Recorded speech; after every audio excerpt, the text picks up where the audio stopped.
नमस्कार दोस्तों, आपका हमारे धर्मार्थ चैनल में स्वागत है।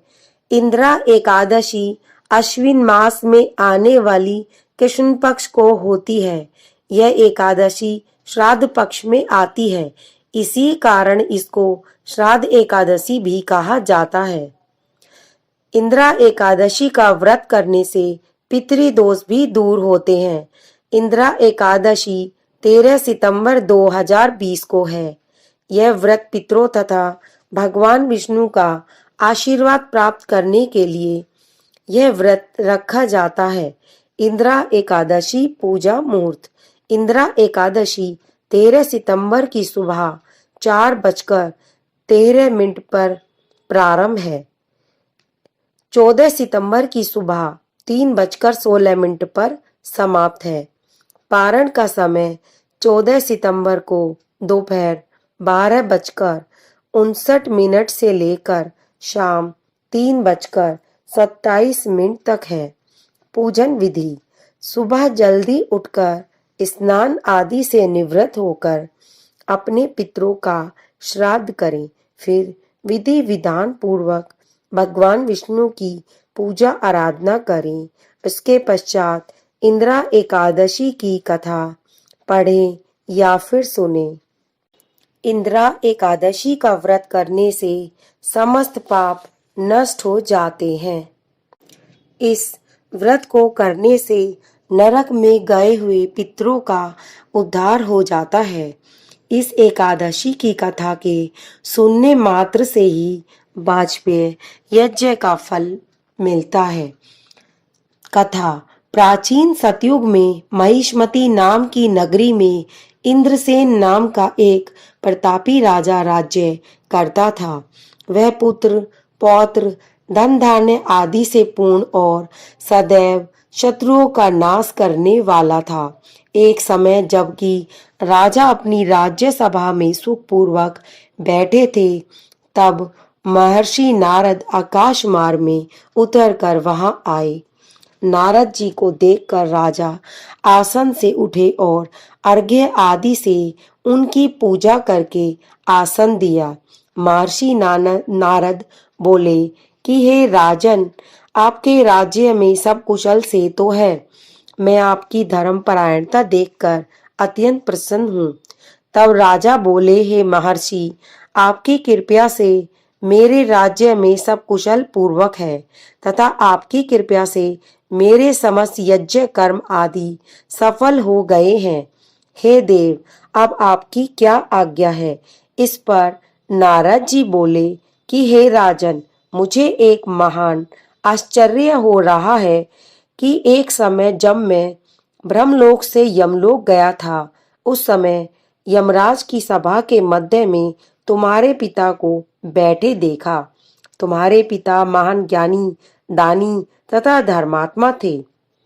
वह एकादशी के व्रत के बिगड़ जाने से यमलोक को गए हैं।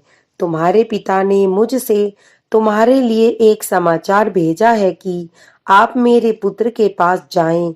मेरे पुत्र का नाम इंद्रसेन है, जो कि महिष्मती नाम की नगरी में राज्य करता है।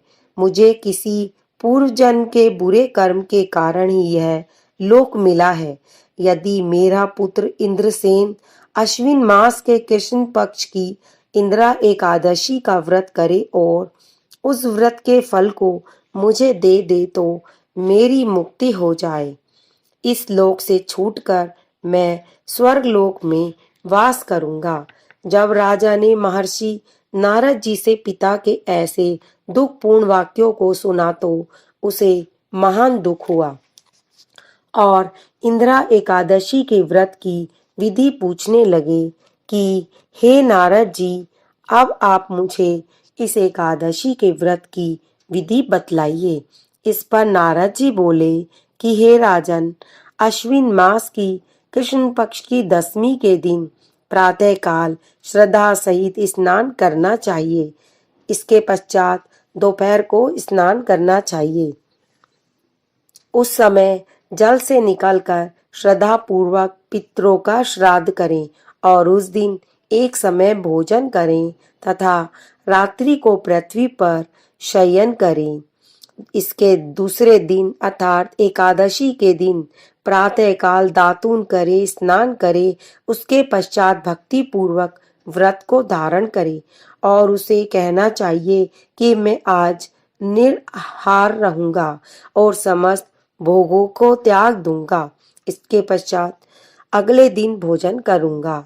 हे भगवान, आप मेरी रक्षा करने वाले हैं, आप मेरे व्रत को संपूर्ण कराइए। इस प्रकार आचरण करके दोपहर को शालिग्राम जी की मूर्ति को स्थापित करें और उत्तम ब्राह्मण को बुलाकर भोजन कराएं और दक्षिणा दें। भोजन में से कुछ हिस्से गौ को भी दे और भगवान विष्णु की धूप दीप नैवेद्य आदि से पूजा करें तथा रात्रि को जागरण करें। इसके उपरांत द्वादशी के दिन मौन रहकर बंधु बांधवों सहित भोजन करें। हे राजन, यह इंदिरा एकादशी के व्रत की विधि है।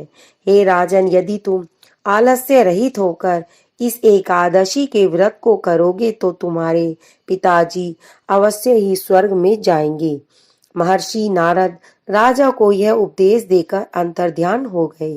राजा ने इंदिरा एकादशी के आने पर उसका विधि पूर्वक व्रत किया। बंधु बांधव सहित इस व्रत के करने से आकाश से पुष्पों की वर्षा हुई और राजा का पिता यमलोक से रथ पर चढ़कर स्वर्ग को गए। राजा इंद्रसेन भी इस एकादशी के प्रभाव से इस लोक में सुख भोग कर अंत में स्वर्ग लोक को गए। इस कथा के पढ़ने व सुनने मात्र से ही समस्त पाप नष्ट हो जाते हैं और अंत में मनुष्य स्वर्ग लोक में जाकर के वास करता है।